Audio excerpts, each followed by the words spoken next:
兄弟们，蓝星最强大的美军又在拯救大兵瑞恩了。这一次他们花了48小时以及无数的人力物力，终于成功的救出了飞行员。董王这一次真的是赢麻了，好莱坞已经在连夜改编剧本了，但是等好莱坞写完拍完，黄花菜都凉了。我现在就把压箱底的敌后营救系列爽片全部拿出来，比董王的更刺激更炸裂。说出来大家可能不信，这一类题材的电影真的是多到数不清。现在就安利一波我看过的，排名不分先后，纯粹看我记性。第一部当然就是致敬了游戏三角洲行动的电影《黑鹰坠落》，这部2001年的战争片至今为止都可以说是现代战争片的天花板，没有之一。它真实还原了美军在摩加底沙的悲惨遭遇，三角洲游骑兵160航空团协同作战，结果黑鹰被击落，全员被困敌后，地面部队是拼死救援。这部电影里没有狗血的爱情，只有热血的激情，全程都是硬核的枪战，极限的突围，每一帧都在燃爆你的肾上腺素，真的是看一次震撼一次。建议用你最大的屏幕和最大的音量来看，代入感直接拉满。看完以后果断打开三角洲单人剧情模式，最高难度走起。2重见天日，蝙蝠侠贝尔的又一部封神之作，再一次胖了瘦，瘦了胖。贝尔为了演好被俘的飞行员，再一次瘦到脱相，瘦的程度超越了他上一次演机械师。整个电影也真实还原了美军飞行员坠机老挝以后被俘越狱求生的全部过程。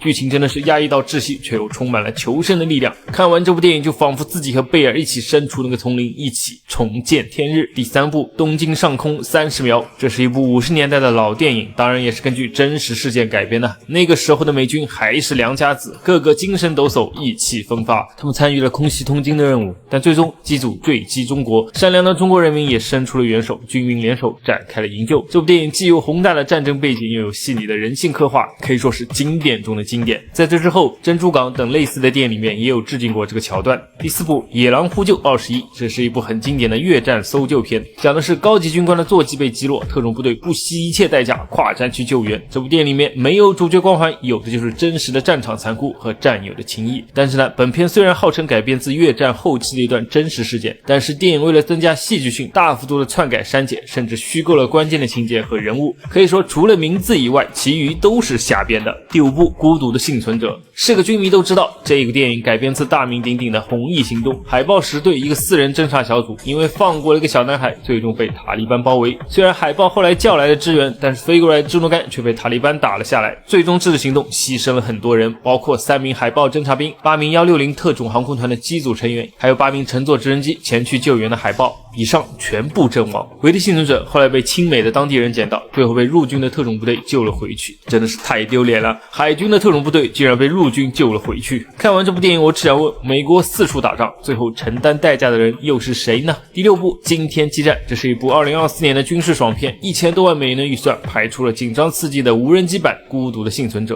电影里有三角洲高跳踢开，深入敌后突入作战，也有收割者无人机、大黄蜂舰载攻击机、黑鹰直升机各种配合，真的是装备够先进，场面够炸裂，剧情够无脑，真的看个爽就对了。7、8、9、10四部都是深入敌后系列，剧情分别发生在波黑、北棒、哥伦比亚、刚果。故事呢都是一个套路，战斗机被打下来，飞行员玩命的跑，航母或者是特种部队疯狂的营救。但是剧情真的是全程高能，没有尿点，全是突。可以说这4部电影，第1部是开山之作，第2部是全面升级，第3部是丛林银刚，第4部是使命召唤。看这种爽片也千万不能带脑子，全程看的是飞行员逃亡加美军火力全开就可以了。最后一部是勇者行动，这部电影就很特殊了，主角全都是现役的海豹突击队员，他们演技或许有点僵硬，但是他们的动作战术姿态都是原汁原味的军人范，所有的战术动作、登舰突袭、CQB、夜景渗透，那都是真实的海豹战术。这部电影除了演员和战术完整以外，设备也不一样，非常赶时髦，摄影机用的就是当年的佳能无敌兔。电影中大量的手持跟拍和第一视角镜头，看起来真的很像一部战地纪录片。至于剧情呢，也很简单，就是典型的反恐营救任务线。恐怖分子策划了大规模的袭击，海豹出动，穿插一些营救被击落的美军飞行员，可以说是使命召唤的电影版。